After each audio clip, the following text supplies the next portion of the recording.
Assalamualaikum warahmatullahi wabarakatuh. Kembali lagi di channel Resensi Institute. Kali ini saya akan mencoba meresensi atau mereview satu buku dengan judul Menuju Guru Profesional dan Beretika. Buku yang ditulis oleh Abdul Rahman ini sangatlah menarik untuk menjadi bacaan di zaman yang serba mengkhawatirkan, apalagi jika kita telah melanjutkan jenjang pendidikan di profesi keguruan, agar kita memiliki bekal dan pengetahuan untuk membentuk seorang manusia menjadi manusia yang sebenarnya. Dan untuk mengembangkan diri kita sebagai seorang guru, sebab tugas guru sangatlah mulia. Di samping mulia juga sesuatu hal yang sangat berat untuk dilakukan. Itulah mengapa gelar seorang guru masih melekat sebagai pahlawan tanpa tanda jasa. Selain daripada itu, tugas guru itu mendidik, mengajar, menyiapkan pembelajaran, mengevaluasi hasil pembelajaran. Tetapi bagaimana kemudian tujuan pendidikan yang didasarkan dalam bunyi undang-undang itu bisa tercapai, yakni mencerdaskan kehidupan bangsa dan ikut serta melaksanakan ketertiban dunia. Artinya bahwa jawaban satu bangsa dan negara terletak di pundak seorang tenaga pendidik. Dalam hal ini adalah guru yang profesional.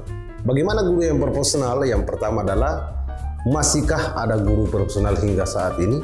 Jika ada, mereka di mana? Dan bagaimana cara mendidik mereka?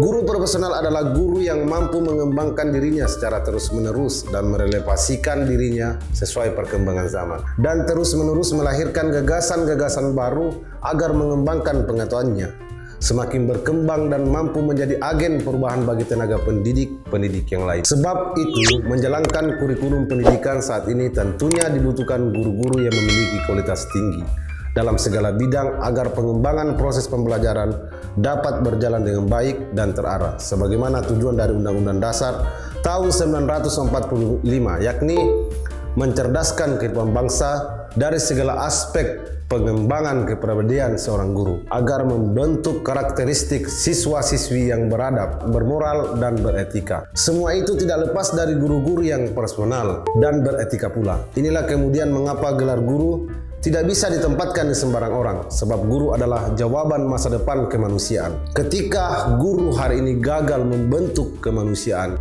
maka yakin dan percaya semua manusia akan terpecah belah, bahkan terpuruk dalam kebodohan dari pekatnya pengembangan zaman. Pendidikan dan undang-undang dan negara.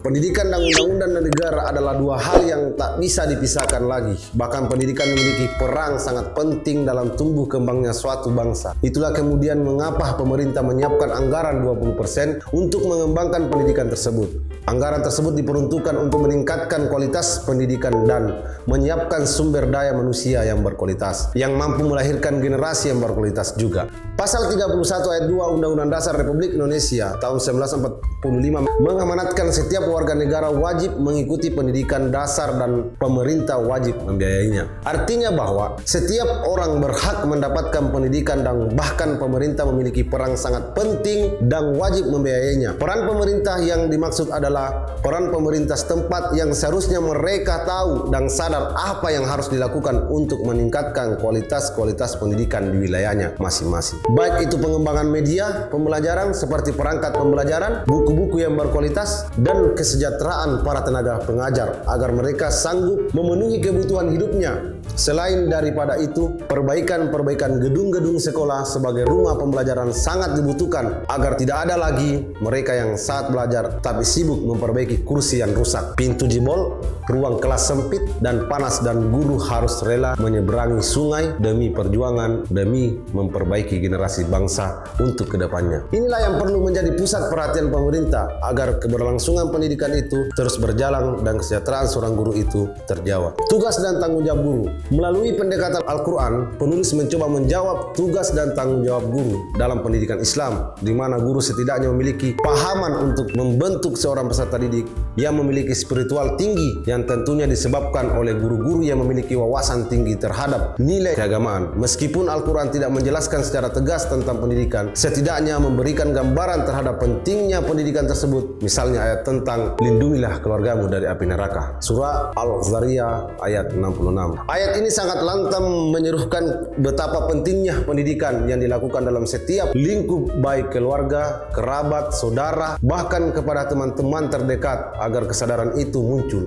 Bahkan para rasul pun memerintahkan umatnya agar tetap melakukan kebaikan meskipun sekecil zarah. Etika kepribadian yang harus dimiliki guru. M. Amin Abdullah mengartikan etika sebagai ilmu yang mempelajari tentang baik dan buruk, atau bisa juga diartikan sebagai perbuatan baik dan buruk. Etika merupakan cara pandang seorang guru terhadap dirinya agar tetap berhati-hati dalam bertutur kata, bahkan melakukan segala sesuatu yang dia inginkan dengan etika yang baik, yang tentunya akan berdampak kepada kebaikan. Begitulah sebaiknya. Itulah mengapa seorang guru harus beretika baik, baik di lingkup sekolah ataupun di lingkungan masyarakat. Dalam arti lain, tentunya kita memahami betapa berat tugas dan tanggung jawab guru. Sebab selain daripada memanusiakan orang lain, guru juga harus memanusiakan dirinya agar terbentuk dan melahirkan suatu generasi yang diharapkan. Karena pentingnya tugas dan tanggung jawab yang diamanahkan kepada guru dalam mengantarkan peserta didiknya agar berhasil sebagaimana yang diharapkan, maka guru perlu memiliki etika kepribadian atau kode etik. Di antaranya yang pertama tentunya ilmu, yang kedua kesehatan jasmani, dan yang ketiga berkelakuan baik. Harapan guru di masa depan. Kehadiran undang-undang tentang guru dan dosen merupakan angin segar bagi dunia pendidikan pada umumnya, dan khususnya bagi masyarakat guru dan dosen di negeri ini, di mana bukan saja menjanjikan peningkatan kesejahteraan, tetapi yang lebih penting adalah peningkatan kualitas dan martabat profesi guru sebagai jaminan bagi pemenuhan hak warga negara untuk mendapatkan pendidikan yang berkualitas. Tentunya dalam penulisan resensi ini masih jauh dari harapan kita semua, sebab ada keterbatasan ilmu dan pengetahuan terhadap setiap pembacaan dalam buku ini. Tapi sebagai orang yang meresensi buku ini, saya sepenuhnya sangat puas dan sangat suka terhadap isi buku ini. Dan orang yang menulis buku ini tidak sungguh, jangan diragukan. Bagaimana disiplin ilmunya, tentunya dengan gelar Prof dan Mahakarya yang diterbitkan dalam suatu tulisan sudah cukup menjelaskan bagaimana kedisiplinan pengetahuan penulis terhadap suatu karya yang dihasilkan. Terima kasih dan selamat membaca. Ada pertanyaan?